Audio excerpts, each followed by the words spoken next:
అందరికీ PCC president గారికి అన్న పొన్నమ్మకి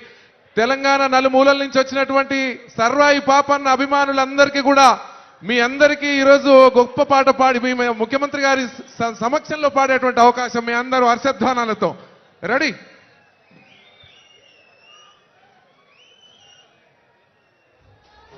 సర్వాయి పాపన్న సౌండ్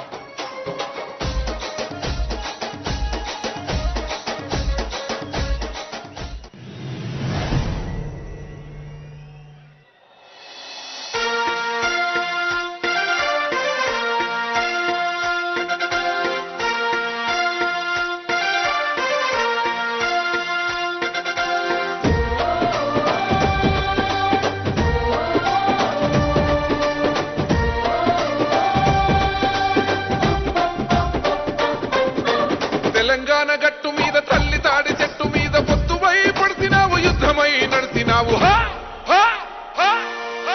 బహుజన బంధుకు ఓ సర్వాయి పాపన్న వారు గీసిన సింహాని ఓ సర్దారు పాపన్న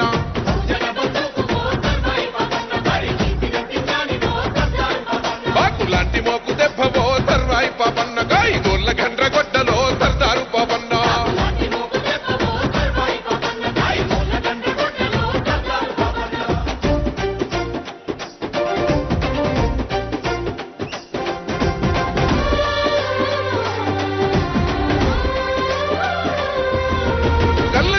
వృత్తిలోన కత్తివై పుట్టినావు సర్వమ్మ గారాల కొడుకువై పెరిగినావు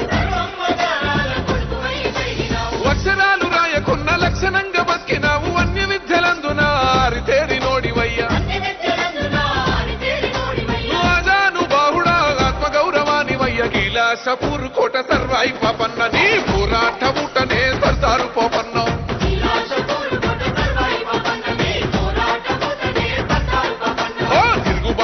రూపమా సర్వాయి పాపన్న పేద గుడిసెలల్ల దీపమా సర్దారు పాపన్న తిరుగుబాటు రూపమా సర్వాయి పాపన్న పేద గుడిసెలల్ల దీపమా సర్దారు పాపన్న విజిల్ చప్పట్లో సర్వాయి పాపన్న యుద్ధం ఇది ఆధిపత్య అహంకార ధొరలు భూస్వాములంతా పన్నుగట్టుమంటూ పల్లె మీద దాడి చేస్తా ఉంటే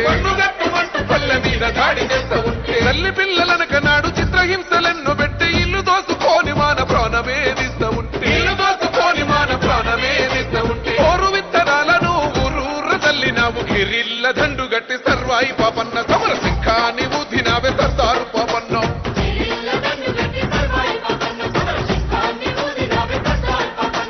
విత్తందారులను సర్వాయి పాపన్న నువ్వు చిత్తే చేసినవే సర్దారు పాపన్న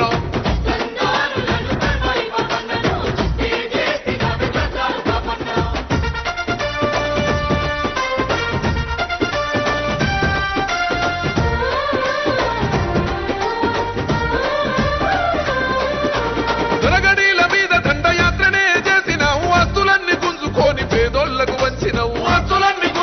పేదోళ్లకు వంచినవు స్వయం పాలకుడవయ్యి సామాజిక న్యాయం కై కోటలన్న కొల్లగొట్టి పౌరుషాగ్ని చూపినవు గోలుకొండ మీద ఎగిరినావు పోరు జెండవై రాజనీతి తెలిసినోడ సర్వాయి పాపన్న ఏ రాజు నీకు తోటి రాడు సర్దారు పాపన్న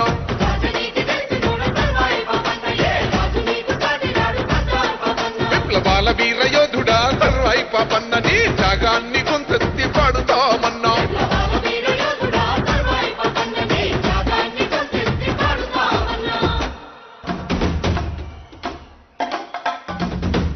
పాపన్న సర్వాయి పాపన్న పోరాటం పటిమాని కూడా ఈ సందర్భంగా మీకు గుర్తు చేస్తా ఉన్నా థ్యాంక్ యూ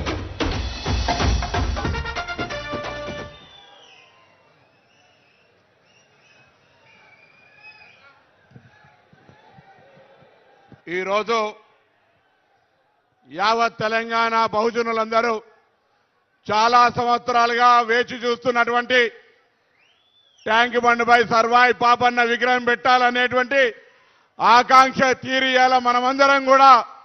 ఒక భారీ విగ్రహం అందరికీ రేపు సమాజంలో స్ఫూర్తి కలిగించే విధంగా ఏర్పాటు చేసుకున్న విగ్రహ ఆవిష్కరణ చేసిన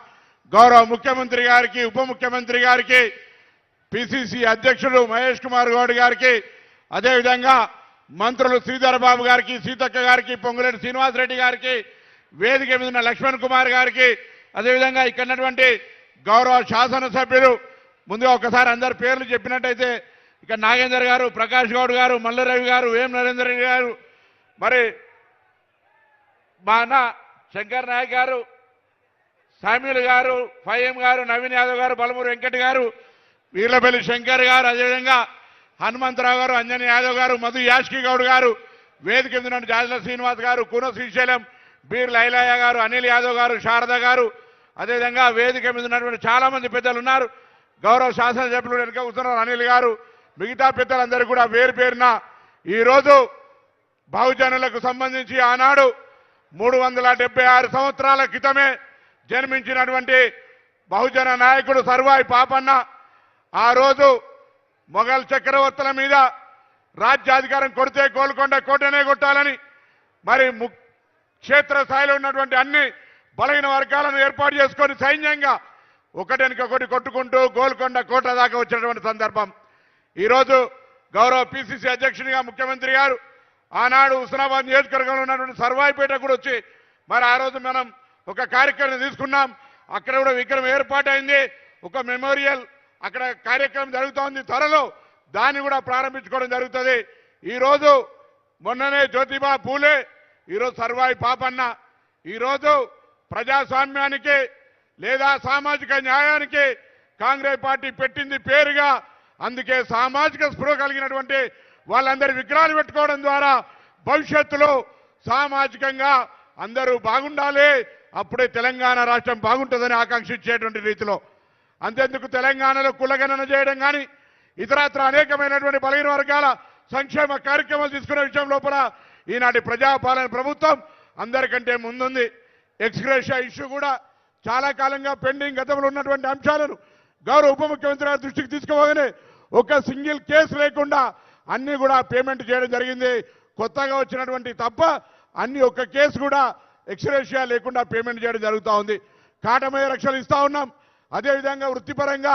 రాష్ట్ర వ్యాప్తంగా తాటి ఈత చెట్లను పెంచమని, వాటి ద్వారా తద్వారా మంచి నాణ్యత గల కళ్ళుతో పాటుగా ఆరోగ్యాలు కాపాడుకునే విధంగా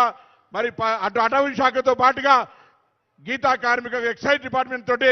తాటి ఈత వనాలను పెంచే కార్యక్రమం చేస్తా ఉన్నారు. ఈ సందర్భంలో మరి ఒక బహుజన నాయకుడు సర్వాయి పాపన్న గారి విగ్రహం ఆవిష్కరించుకునే సందర్భంలో కేంద్రము ముందుగా మనకు 1 నవంబర్ 2025 నాడు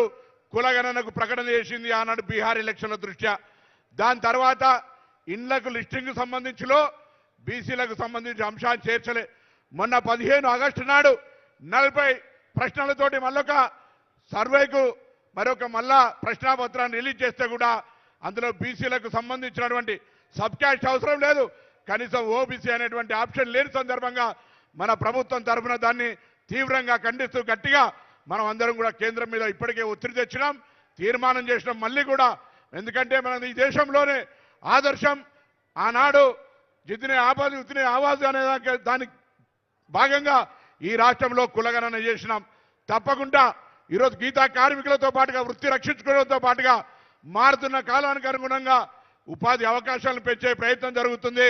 తప్పకుండా విద్యా అవకాశాల లోపల అందరూ కూడా ముందుండాలి. ఈరోజు పోటీ ప్రపంచంలో 90% మార్కులు వస్తే తప్ప ఏం అందనటువంటి పరిస్థితుల్లో తమ పిల్లలు చదివించుకోవడానికి అందరూ కష్టపడాలని తెలియజేస్తూ ఈరోజు మరొక్కసారి బడుగులందరికీ ఆదర్శమూర్తి బహుజన నాయకుడు, కొడితే గోల్కొండ కోటనే కొట్టాలన్నటువంటి సర్వాయి పాపన విగ్రహావిష్కరణ సందర్భంగా విచ్చేసిన అందరికీ పేరు పేరున హృదయపూర్వకంగా ధన్యవాదాలు, శుభాకాంక్షలు.